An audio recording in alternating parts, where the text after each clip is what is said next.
The city still wore night's silence when the first streak of morning touched the rooftops. A pale light crawled down cracked apartment walls and found a boy sitting on the curb of 13th Street. His name was Eli Parker, 16 years old, thin as a shadow, eyes too deep for his age. Beside him lay an old guitar, paint peeling, frets uneven, one string replaced with fishing wire. To anyone else it was junk. To Eli it was the only thing in the world that still listened when he spoke. He plucked a chord, soft and trembling. The note rose through the damp air like a prayer. People heading to the early bus glanced over. Most hurried past. A few slowed, dropped a coin, and kept walking. No one ever asked his name. No one asked why a boy would sing alone before sunrise. But if they had, he would have said, because silence hurts worse than hunger. Eli lived 2 floors up in a building that smelled of rust and rain. The hallway light flickered like a dying heartbeat. Inside their single room lay his mother, Maria Parker, once a nurse, now a fragile figure wrapped in blankets thin as paper. A cough echoed through the room whenever the wind changed. He returned each night with a handful of coins, counted them carefully, then slid 1 or 2 beneath a chipped medicine bottle. "How much today?" she'd ask, her smile tired but kind. "Enough for soup." "And your pills?" he'd whisper. Sometimes she'd hum a tune as he cleaned his guitar. That melody, half lullaby, half prayer, became the rhythm of his life. One evening she reached for his hand. "Eli," she said softly, "if the world ever makes you forget why you sing, remember this. Music is love made audible. Don't chase money." "Chase meaning?" He nodded, not knowing those would be her last clear words. Morning came gray and heavy. Eli woke to stillness. No coughing, no hum. Just the quiet that follows the end of everything. He called her name once, twice. Then the truth crushed his chest. She was gone. He sat beside her for hours, holding her scarf, too afraid to cry, too proud to scream. When he finally stood, the world looked different, colder, emptier. He left the apartment with nothing but his guitar and her scarf wrapped around his neck. That night, he sat beneath the old street lamp on 13th Street. Rain fell in silver threads. He tuned the guitar and whispered, "This is for you, Mom." The first chord cracked like a sob. The song had no name, just pain turned into sound. People passing by slowed without knowing why. Something in that trembling voice reached the hidden corners of their hearts. For the first time, Eli wasn't just a boy on the street. He was a mirror to everyone's own sadness. Days blurred into weeks. Eli played through cold mornings and sleepless nights. He grew thinner, his hands rough with blisters. Yet his voice grew deeper, carved by sorrow, sharpened by hope. One rainy afternoon, as he sang Hotel California near the subway stairs, a man stopped to listen. Tall, mid-40s, black jacket, calm eyes, the kind of man who sees beyond appearances. Eli finished the song, expecting a coin. Instead, the man handed him a folded paper. "What's this?" Eli asked. "An audition flyer," the man said. "Big talent show. They're looking for real voices, not polished ones. You've got something raw. Don't waste it." Eli unfolded it. "The Voice Within, National Talent Competition." He laughed under his breath. "I can't even afford bus fare," the man shrugged. "Dreams don't check ticket prices, kid." Then he walked away. That night, Eli laid the flyer on the table beside the candle. The flame flickered against the words like they were alive. He thought of his mother's voice. Chase meaning. He took a deep breath. "For you, Mom." He spent the next week busking twice as long, saving every coin. He borrowed an old phone from a friend named Rico to record a clip. His first take was shaky. Second, better. Third, perfect in its imperfection. He uploaded it with trembling fingers and typed his name, Eli Parker, the street singer. 2 days later, a message pinged. "Congratulations! You're invited to audition." He stared at the screen until tears blurred the words. Audition day arrived cold and bright. The city felt too big, too loud. Eli wore his thrift store white shirt, 2 sizes too large, and the scarf his mother left him. He held his guitar close as if it could steady his shaking hands. Outside the Grand Theater, hundreds of contestants lined up, glittering outfits, makeup, confidence. Eli felt like a smudge on a painting. A girl with pink headphones smiled at him. "First time?" He nodded. "Don't worry," she said. "Sing like nobody's watching." Easy for her to say, he thought, but her kindness stayed with him. Inside, lights blazed. A production assistant guided him to a seat. He listened as others rehearsed. Powerful voices, trained runs, loud applause. When his name was finally called, his stomach turned to stone. Contestant 127, Eli Parker. He stepped onto the stage. Blinding light. 3 judges in front, one with red hair and kind eyes, another serious and analytical, and the third, a famous rock singer known for his harsh honesty. A judge leaned forward. "So, Eli, tell us about yourself." He cleared his throat. I sing on the streets. For my mom." A murmur rippled through the audience. "And what will you perform today?" He looked down at his guitar, then up again. "Hotel California." Someone in the crowd chuckled softly. The host whispered, "Bold choice." Eli didn't respond. He closed his eyes and breathed in the silence. For a heartbeat, he could almost hear his mother humming. He strummed once, soft, uncertain. The hall fell quiet. The next chord bloomed rich and haunting. When he began to sing, every sound in the room seemed to bow before his voice. It wasn't polished. It wasn't perfect. But it was pure. The words carried pain, hope, and something sacred, like he was singing straight from the wound in his heart. On a dark desert highway, cool wind in my hair. His voice cracked slightly, but instead of breaking the magic, it deepened it. People leaned forward. Cameras zoomed in. Even the toughest judge set down his pen. By the second verse, the air grew heavy with emotion. You could feel every loss, every night he'd spent under that street light. And when he reached the chorus, his tone lifted, fragile yet unstoppable. "Welcome to the Hotel California." A woman in the second row covered her mouth, tears welling. Crew members froze mid-motion. The producer watching backstage whispered, "We've never had silence like this." When the last chord faded, no one moved. The hall seemed to hold its breath. Then, applause. Slow, hesitant, then thunderous. The kind of applause that comes from hearts, not hands. The red-haired judge wiped her eyes. "That," she said softly, "wasn't a performance." "That was a prayer?" Eli blinked, dazed. He could hardly speak. He looked toward the lights, imagining his mother's smile somewhere beyond them. "For you, Mom," he whispered again. The host stepped forward. "Eli Parker, everyone!" The audience rose to their feet. Some cried openly. The judges exchanged glances. Something special had just happened. Eli bowed awkwardly, clutching his guitar. He didn't know what a standing ovation felt like until that moment, but it didn't feel like fame. It felt like closure, like the world had finally heard him. As he walked off stage, tears rolled down his cheeks. Backstage crew patted his shoulder. He smiled shyly, still half in disbelief. Out in the corridor, he stopped, leaned against the wall, and closed his eyes. He could still hear the echo of his voice and the sea of clapping hands. Somewhere inside, he felt his mother whisper, "See? You never needed wings to fly." The stage lights dimmed. Silence wrapped around the vast studio, like a soft blanket of anticipation. Eli stood alone in the center, the spotlight trembling on his small frame. His hands clutched the old guitar, the same one his father had repaired with tape and love. For a second, his heart almost stopped.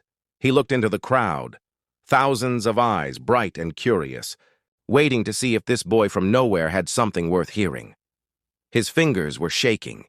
He remembered the nights he had played under the streetlight outside the diner, when people passed by, barely noticing him. But tonight the world was watching. A judge leaned forward. "You can start whenever you're ready." "Sweetheart." Eli nodded, took a deep breath, and closed his eyes. Then his fingers touched the strings. The first note echoed, gentle, trembling, but pure. It floated through the air like a fragile feather. Then came his voice, soft, broken, yet breathtakingly honest. On a dark desert highway, cool wind in my hair, the crowd went silent. You could hear the faint hum of the lights. Even the cameramen stopped moving. Eli's voice wasn't perfect. It cracked. It wavered. But every note carried a story, a memory, a struggle.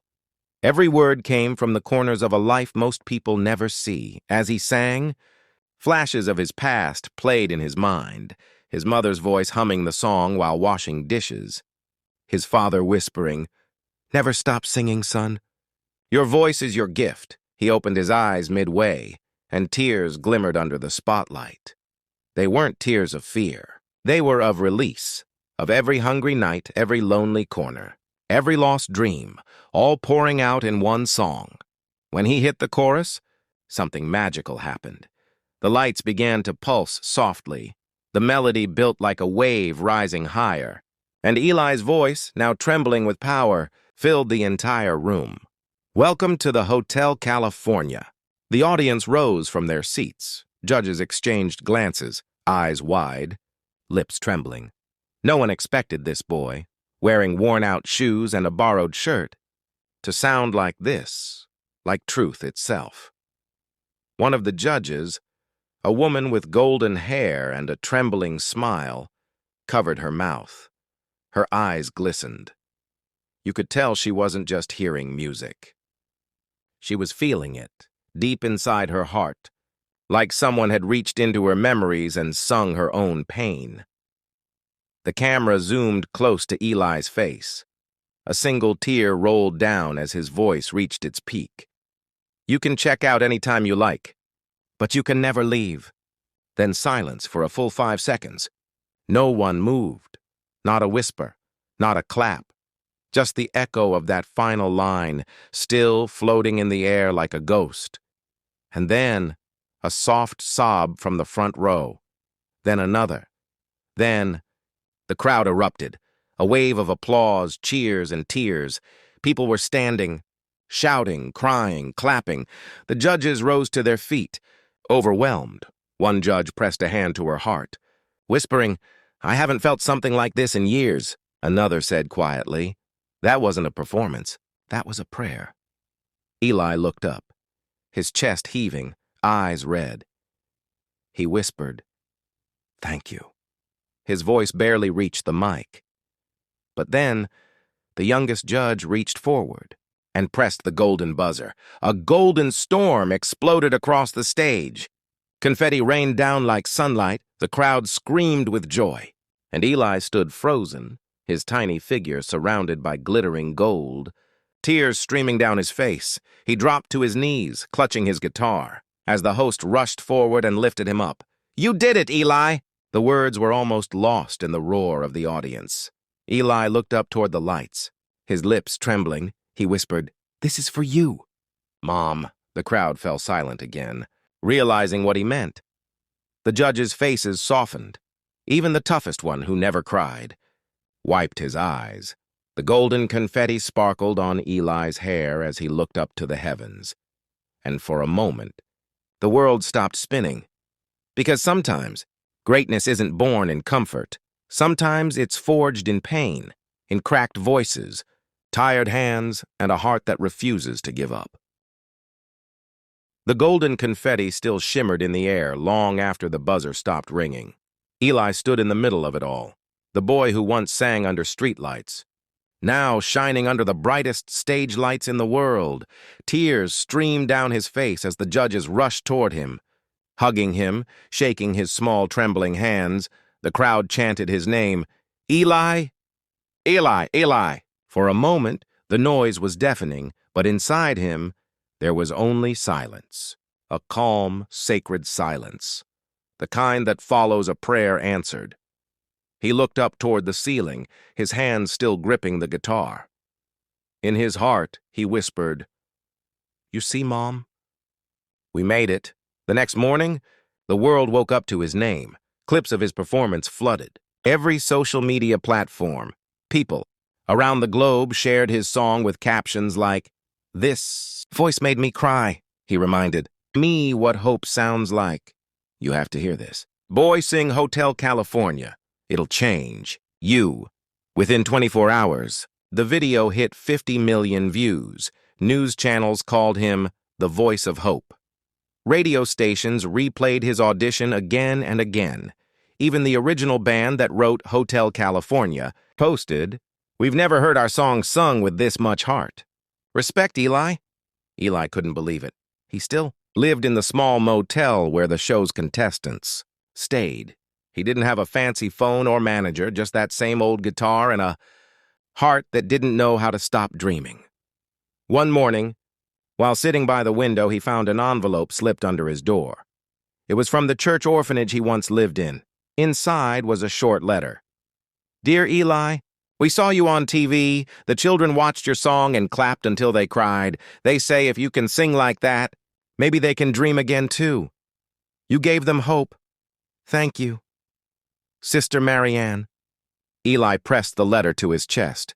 Tears fell silently onto the paper. That night, he picked up his guitar and played not for fame, not for cameras, but for the little kids who now believed they could dream too. Weeks passed, and it was time for the grand finale. The arena was larger now, thousands filled the seats, but Eli wasn't nervous anymore.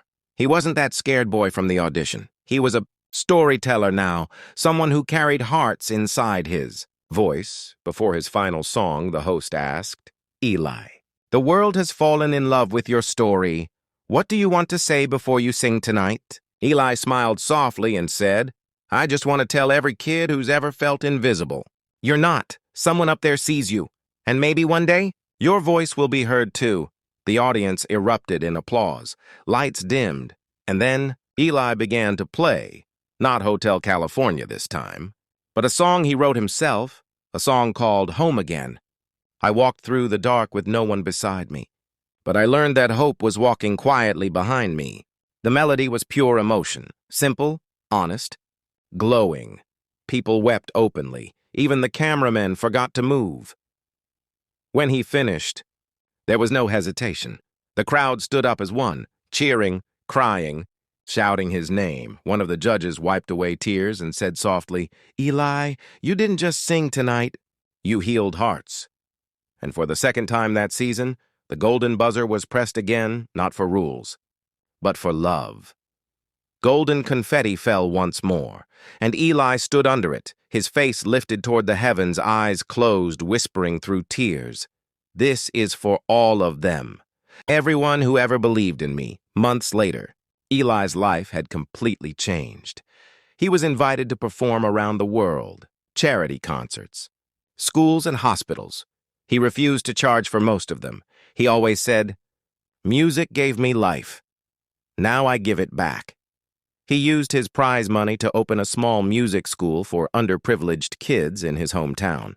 The sign above the door read, "The Hope Strings Academy, where every voice matters." And every week, he sat with children who had nothing, placing guitars in their tiny hands, saying, "Don't be afraid of being small. Even a whisper can echo across the world." One quiet evening, after all the applause and lights, Eli walked to the same old street corner where he once sang for coins. The diner was still there, the same flickering streetlight, the same sound of cars passing by. He took out his guitar, old, worn but loved, and began to play Hotel California again. No cameras, no crowd. Just him, the wind, and the stars above. A little boy stopped nearby, listening wide-eyed. When Eli finished, the boy whispered, "Mister, you sing like my mom used to." Eli smiled softly, knelt down and said, "Then you should sing too, for her." He placed his guitar in the boy's hands and walked away, his shadow long, fading into the soft glow of the city lights. The boy plucked one string and smiled. Somewhere above, a mother's spirit surely smiled too. They said a poor boy from nowhere could never change the world. But Eli didn't listen. He sang, he believed, and in doing so, he reminded millions that every soul carries a song, and sometimes that song can heal the world. Faint echo of Hotel California fades in the background. Screen fades to black. Title card appears, inspired by true hearts everywhere.